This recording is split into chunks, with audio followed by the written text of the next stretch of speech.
बहुत ही स्पेशल, बहुत ही शानदार रेसिपी है जिसको अगर आप लोग रमज़ान आने से पहले बनाना सीख लेंगे ना तो यकीन जानिए आपका रमज़ान बहुत ही अच्छा गुजर जाएगा। अच्छा, रमज़ान आने में तो खैर टाइम है, लेकिन आप इसको जो आजकल का वेदर चल रहा है इस वेदर में भी दिल करता है ठंडी ठंडी चीज़ खाई जाए, तो आप इस लिहाज से मैं आज आपको जो रेसिपी देने जा रही हूँ तो ये है दही की रेसिपी। तो जब भी हम लोग मार्केट जाते हैं तो दुकानदार से या ठेले वालों से हम लोग जो है बाहर दही भल्लों की रेसिपी खा कर आते हैं, तो वो दही के जिस तरीके से तैयार करते ना इतने बड़े पैमाने पर, तो वो दही का इस्तेमाल नहीं करते, बल्कि जो मैं आज आपको रेसिपी दे रहा हूँ ना तो इस तरीके से कमर्शियल तरीके से बनाकर अपनी रेसिपी में दही भल्लों में या चना चाट में इस तरह दही बनाकर यूज़ करते हैं। तो मैं आज आपको वही कमर्शियल तरीके से कैसे वो लोग दही बनाते हैं वही दही की रेसिपी आप लोगों के साथ शेयर करने जा रही हूँ। तो बहुत ईजी वे है। बिस्मिल्लाहिर्रहमानिर्रहीम, अस्सलाम वालेकुम। मैं हूँ समरीन अकमल। मैं आपको अपने चैनल दिल्ली के ज़ायक़े में वेलकम करती हूँ। उम्मीद करती हूँ आप सब लोग खैरियत से होंगे। आज हम कमर्शियल लेवल के लिहाज से दही की रेसिपी देने जा रहे हैं। अच्छा, जो मेरे बहन भाई कमर्शियल तरीके से दही बनाना चाहते हैं तो वो रेसिपी घर में बनाकर भी सेल आउट कर सकते हैं होटल वगैरह में, या बाहर जो रेस्टोरेंट वगैरह होते हैं उनको आप ये दही सेल कर सकते हैं। रेसिपी अच्छी लगे तो प्लीज़ रेसिपी को मैं कहती हूँ अभी से ही लाइक कर दीजिए और अपने फ्रेंड फैमिली में रेसिपी को लाजमी शेयर किया करें। दिल्ली के ज़ायक़े को सब्सक्राइब कर लीजिए और बेल के बटन को ज़रूर प्रेस कीजिएगा, इससे मेरी हर नई आने वाली इसी तरह आपको यमी यमी रेसिपी फौरी देखने को मिलेंगी। तो ये दही आप घर के लिए भी बना सकते हैं और खाने वाले बिल्कुल भी नहीं गैस कर पाएंगे कि दही आपने घर में किस तरीके से बनाया है। मैं आपको इसकी कंसिस्टेंसी भी चेक करा देती हूँ। ये देखिए कितना थिक है बना है, आपने देखा कितना गाढ़ा बना और खाने में भी बहुत टेस्टफुल लगेगा। तो कोई गैस नहीं कर पाएगा कि हम जो दही, इससे अच्छा मैं आपको दही बल्लों की भी रेसिपी बनाऊँगी। इसे दही से मैं चना चाट की रेसिपी भी दूँगी इसी दही से ना, तो कोई नहीं पहचान पाएगा कि ये दही हमने वही यूज़ किया है। इसको आप रायते में बनाकर यूज़ करिए।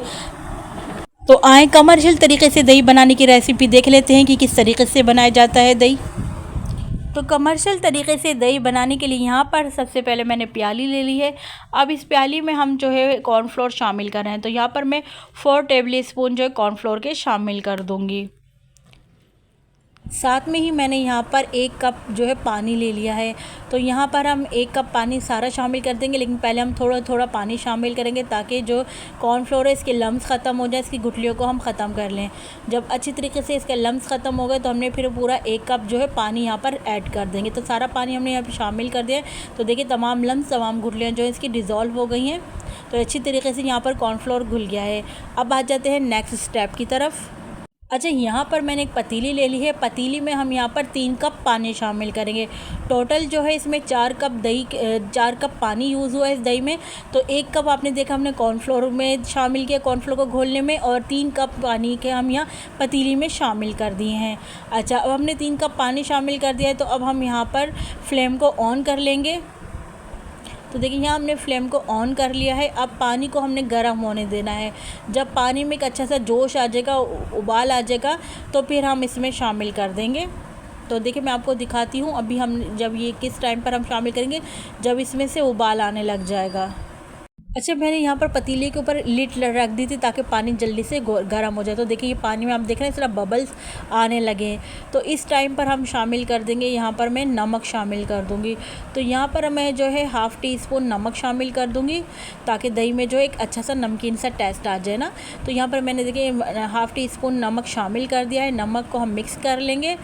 इसके बाद अब आप देखिए ये पानी हमें बिल्कुल ऐसा ही चाहिए था, गर्म जैसा कि नज़र आ रहा है पानी। अच्छा दी, अब हमने जो कॉर्नफ्लोर को घोल के रखा था, डिज़ोल्व करके रखा था, तो यहाँ पर हम एक बार फिर चमचे से चला लेते हैं, क्योंकि थोड़ी देर में जो है कॉर्नफ्लोर नीचे बैठ जाता है ना बेस में। तो यहाँ पर हम ज़रा सा हिला लेते हैं कॉर्नफ्लोर को पानी में। अब ये कॉर्नफ्लोर वाला पानी हम इसमें पानी में शामिल कर देंगे। पानी की पतीली में थोड़ा थोड़ा शामिल करते जाएंगे। देखिए इस तरह स्पैचुला की मदद से हम हिलाते रहेंगे ताकि कोई गुठली वगैरह ना बने ना कॉर्नफ्लोर की। तो देखिए हमने ये सारा डाल दिया, पहले थोड़ा थोड़ा करके डाला, फिर अब हमने सारा शामिल कर दिया पानी में। अब यहाँ पर हमने क्या करना, अब हमने यहाँ पर कंटिन्यू जो है यहाँ पर हमने मुस्तकिल जो है चमचा चलाते रहना ताकि जो ये है इसके लम्स ना बने कॉर्नफ्लोर के। और दूसरा आप देखेंगे कि ये जो है फ़ौरन गाढ़ा भी होना शुरू हो जाएगा। तो यहाँ पर हमने जो इसका फ्लेम रखा हुआ ना, यहाँ पर हम मीडियम टू लो पर इसका ये काम करेंगे, तो हाई फ्लेम पर नहीं करेंगे हम ये काम। तो देखिए मीडियम टू लो मैंने कर लिया और यहाँ पर हम मुस्तकिल चमचा चलाते हुए इसे पकाएंगे गाढ़ा होने तक। तो आप देखिएगा, अभी देखें कितना वाइट है, और फिर हम आपको बताएंगे किस मोमेंट पे हमने इसका फ्लेम को ऑफ़ करना है। तो आप अभी देखें बिल्कुल वाइट है, जो कि नज़र आ रहा है हमें बिल्कुल कच्चा है ये ना। तो हमें इसको थोड़ा सा पका लेना है ताकि इसका कच्चापन जो है दूर हो जाए।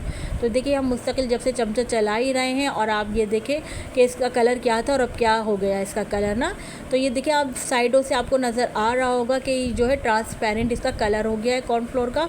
और मैं आपको इसकी कंसिस्टेंसी चेक करा रही थी, देखिए हमें कितना अभी थिक हुआ है। तो बस हमें टोटल इसको 5 से 6 मिनट तक मीडियम टू लो फ्लेम पर पकाना है। तो अभी ज़रा मैं इसको थोड़ी देर और पकाऊंगी, पूरे में 6 मिनट तक के लिए मैंने इसको पकाया था। अच्छा, ज़्यादा गाढ़ा हमें नहीं करना, क्योंकि अगर हमने बहुत ज़्यादा गाढ़ा कर दिया तो बहुत ही ज़्यादा हमारा दही जमेगा। तो हमें इतना थिक नहीं चाहिए दही।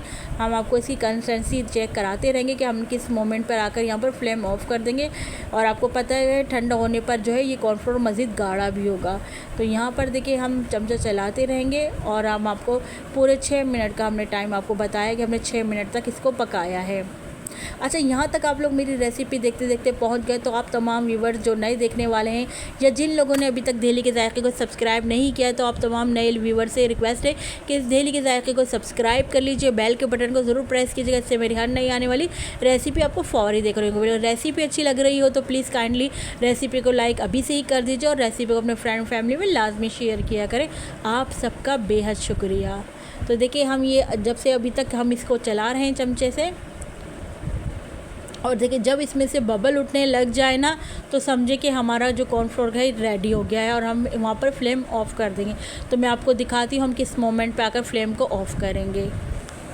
तो आप देख रही हैं साइडों में जो आपको बबल्स नज़र आ रहे होंगे, तो इस मोमेंट पे हम जो है फ्लेम को ऑफ़ कर देंगे, और ये हमारा जो है ये कॉर्नफ्लोर वाला मिक्सचर जो है रेडी हो गया है। इसको हम चूल्हे से उतार लेंगे, और स्पैचुला की मदद से हम इसको रूम टेम्परेचर पर ठंडा करेंगे। अच्छा, इतने कॉर्नफ्लोर वाला मिक्सचर हमारा रूम टेम्परेचर पर हमने पंखे के नीचे रख दिया ठंडा होने के लिए, और हम थोड़ी थोड़ी देर में इसको स्पून की मदद से हिलाते भी जाएंगे ताकि वो जमे नहीं कॉर्नफ्लोर। अच्छा, यहाँ पर मैं आपको दिखा रही थी, यहाँ एक प्याली में हमने दही ले लिया। दही तकरीबन ये है, इसका वेट 250 ग्राम से 300 ग्राम ये दही है। इसकी हमने जो है तमाम लम्स दही के ख़त्म कर लेना है, यानी दही को अच्छी तरीके से हमने फेंट लेना है। अच्छा, दही को मैंने फेंटने के बाद ना फ्रिज में ठंडा होने के लिए, दही को फ्रीज़र में ठंडा होने के लिए आधा घंटे के लिए ठंडा होने के लिए मैंने रख दिया था। अगर आप चाहें तो फ्रिज में भी रख सकते हैं, और चाहे तो फ्रीज़र में भी रख सकते हैं। तो दही जो है यहाँ पर हमारा ठंडा हो गया है। कॉर्नफ्लोर वाला मिक्सचर भी हमारे पास ठंडा हो गया, हमने इसको ठंडा कर लिया है, और यहाँ पर हम अब ये दही शामिल कर देंगे इसमें। देखिए हमने दही डालते जा रहे हैं और इस तरह इसको मिक्स करते जा रहे हैं। आपने देखा इसकी कंसिस्टेंसी कॉर्नफ्लोर की हमने कितनी रखी है, उसी अब हम देखें दही शामिल करके इसको मिक्स करते जा रहे हैं। अच्छी तरीके से हमने यहाँ पर मिक्स कर लेना। आप चाहें तो स्पैचुला ले लीजिएगा ताकि तमाम लम्स इसके ख़त्म हो जाए, इसकी फुटकियाँ ख़त्म हो जाए ना। तो देखिए हमारा जो ये मिक्सचर है कॉर्नफ्लोर वाला, इसको भी आपने रूम टेम्परेचर पर ठंडा किया, चाहें तो फ्रिज में भी रख सकते हैं। और जो हमने दही शामिल किया है उसको भी हमने ठंडा करके दही को शामिल किया है। ठंडा दही में, ठंडा कॉर्नफ्लोर में ठंडा दही शामिल किया है। ठीक है, दोनों चीज़ें ठंडी है यहाँ पर हमारी। अच्छी तरीके से यहाँ पर हमने मिक्स कर लेना है। आप यहाँ पर विस्क की मदद से भी अच्छी तरह मिक्स कर लीजिएगा ताकि तमाम लम्स ख़त्म हो जाएं। यहाँ पर आप देखिए हमारा माशाल्लाह से क्रीमी गाढ़ा गाढ़ा दही तैयार हो गया है। अब हम आप इसको डिश आउट करते हैं। चलें जी, मज़ेदार सा हमारा जो है दही बनकर रेडी हो गया है। अच्छा, अब आपने क्या करना है, इस दही को हम डिश आउट करें। आप माशाल्लाह देखें इसकी कंसिस्टेंसी चेक कर सकते हैं। अभी ठंडा होने पर मज़ीद गाढ़ा होगा दही। हम इसको आधे घंटे के लिए फ्रिज में रखेंगे, फिर हम आपको आधे घंटे बाद इसकी कंडीशन, फिर इसकी कंसिस्टेंसी दिखाएँगे। अभी आपने देख ली, और फिर आधे घंटे बाद हम आपको फिर दिखाएँगे कि कैसी हुई है ना। तो आप देख लें कितना मज़ेदार सा हमारा दही बनकर रेडी हुआ है, कितना सारा बना है। आप ये देखें, अगर हम यही दही बाज़ार से लें, तकरीबन 1 किलो दही हमारे पास बनकर रेडी हुआ है। अगर हम यही दही बाज़ार से लें तो हमें कितना महंगा दही पड़े। तो इस दही से मैं आपको दही बूंदियों की रेसिपी भी दूंगी, और इंशाल्लाह ताला चना चाट की भी रेसिपी दूंगी। तो आप माशाल्लाह इसकी ये हमने फ्रिज में आधे घंटे बाद रखने के बाद अब आपको दिखा रही हूँ मैं। इसकी कंसिस्टेंसी देख लीजिए आप इसकी, कि देखें माशाल्लाह कितना क्रीमी कितना गाढ़ा गाढ़ा हमारा दही बनकर रेडी हुआ है। अच्छा, अब मैं आपको बता देती हूँ इस दही का इस्तेमाल आपने कहाँ का करना है। इस दही को आप चना चाट में भी इस्तेमाल कर सकते हैं, दही बल्लों में भी कर सकते हैं, लेकिन आप इसको सालन में इस्तेमाल नहीं करिएगा। यानी जो खाने हमने ग्रेवी वाले गाढ़े करने के लिए बनाने हो, तो आपने उसमें इस दही का इस्तेमाल नहीं करना है। जैसे पुलाव वगैरह हो गया, उसमें हमने दही इस्तेमाल नहीं करना, क्योंकि इसमें कॉर्नफ्लोर डला हुआ है और ये ऑलरेडी आप देख रहे हैं गाढ़ा है। तो वो मज़ीद जिसकी इसमें भी आप डालोगे वो गाढ़ी हो जाएगी। तो इस रेसिपी को आपने सिर्फ दही भल्ले या फिर चना चाट या फिर रायता, आपने डिफरेंट स्टाइल के रायते होते हैं, रायते में भी इस्तेमाल कर सकते हैं इस आपके दही को। आप लोगों को मेरी रेसिपी कैसी लगी? अगर मेरी रेसिपी वीडियो अच्छी लगी हो तो रेसिपी को लाइक ज़रूर कर दीजिएगा और अपने फ्रेंड फैमिली में लाजमी रेसिपी को शेयर करिएगा और मुझे कमेंट ज़रूर दीजिएगा कि आप लोगों को मेरी दही की रेसिपी, कमर्शियल दही की रेसिपी कैसी लगी। तो चलें चलती हूँ, क्योंकि मैं आप लोगों के लिए इसी तरह मज़े मज़े की यमी रेसिपी लेकर आप लोगों की खिदमत में हाजिर होती रहती हूँ। जब तक के लिए मुझे समरीन अकमल को दहली के जायके से इजाज़त दीजिए। अल्लाह हाफिज़।